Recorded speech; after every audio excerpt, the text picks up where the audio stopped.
وتولى عنهم وقال يا أسفا على يوسف وابيضت عيناه من الحزن فهو كظيم. قالوا تالله تفتأ تذكر يوسف حتى تكون حرضا أو تكون من الهالكين.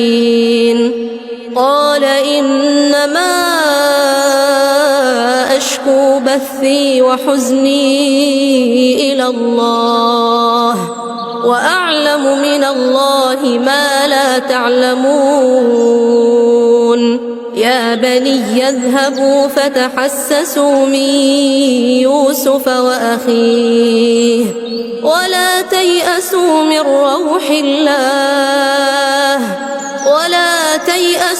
روح الله